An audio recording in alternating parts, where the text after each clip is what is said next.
শবে কদরের রাতে ভুলেও এই তিনটি কাজ করবেন না। আল্লাহ ও তার রাসূল ওই সকল ব্যক্তিদের অভিশাপ করেছেন যারা শবে কদরের রাতে এই তিনটি কাজ করে। আজকে মুসলিমদের জন্য অত্যন্ত জরুরি কিছু তথ্য দিব, তাই মুসলিম হিসাবে আজকের ভিডিওটি এড়িয়ে যাবেন না। শবে কদরের এই রাত ফজিলতপূর্ণ এবং ইবাদতের, তবে এই রাতকে ঘিরে আমরা এমন কিছু কাজ করে থাকি যা আমাদের পরকালের জীবনকে জাহান্নামের দিকে নিয়ে যাবে এবং আমরা আল্লাহর রহমত থেকে বঞ্চিত হব। তাই ভিডিওটি সম্পূর্ণ দেখবেন এবং এই বিষয়ে সকলকে সতর্ক করে দিবেন।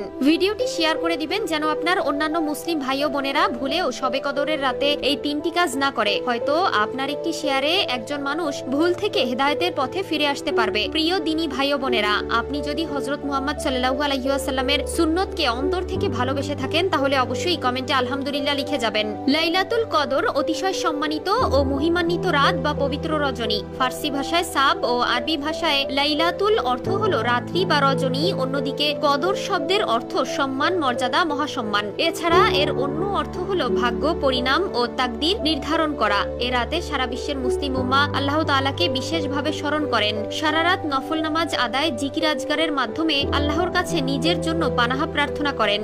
বান্দা নিজের ক্ষমা প্রার্থনার মাধ্যমে গুনাহ মাফ ও আল্লাহর সন্তুষ্টি অর্জনের চেষ্টা করেন। পবিত্র এ রাতে অনেক আমল আছে যা মুসলিমরা করে থাকেন। কিছু বর্জনীয় আমলও আছে যা এই রাতে ভুলেও করা যাবে না। 1 নম্বরে, এই রাতে অতিরিক্ত ঘুমানো যাবে না। অতি মহান, গুরুত্বপূর্ণ ও সওয়াব হাসিলের সবচেয়ে উত্তম ও তাৎপর্যময় রাত লাইলাতুল কদর। তাই এই রাতে ঘুম ও অন্যান্য বিশ্রাম সাধ্যমতো ত্যাগ করে ইবাদতে কাটিয়ে দেওয়াই হচ্ছে বুদ্ধিমান ও মুমিনের কাজ। এই বিষয়ে হযরত রাসূলুল্লাহ সাল্লাল্লাহু আলাইহি ওয়াসাল্লাম বলেন, যে ব্যক্তি লাইলাতুল কদরে ঈমান ও সওয়াবের আশায় ইবাদতের জন্য আল্লাহর দরবারে দাঁড়াবে তার অতীতের সমস্ত গুনাহ ক্ষমা করা হবে। 2 নম্বরে, এই রাতে প্রয়োজনের বেশি খাওয়া দাওয়া করা যাবে না। মূলত ইবাদতের প্রস্তুতি হলো শরীর মনকে হালকা রাখা, আর তা না করে অনেকেই এই কদরকে ঘিরে বিশাল ভোজের আয়োজন করে। তাহলে এই রাতের মূল উদ্দেশ্য হাসিল করা কি সম্ভব? তাই করণীয় হলো কদরকে সঠিকভাবে পালনের জন্য খাবার আয়োজন, পরিবেশনে এবং ভক্ষণের সময় শ্রম ব্যয় না করে সেটিকে যথাযথ কাজে লাগানো।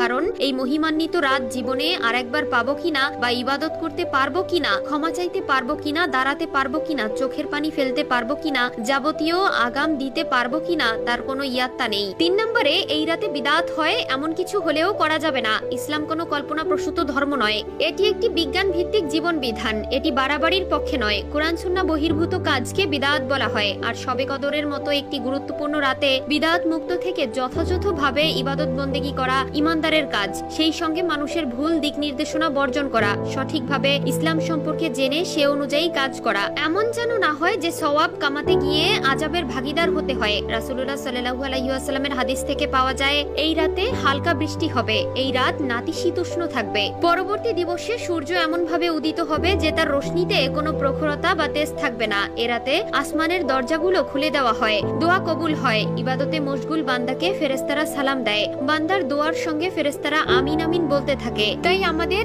এই রাতের কাজগুলো বর্জনীয় দিক লক্ষ্য রেখে হক আদায় করা দায়িত্ব।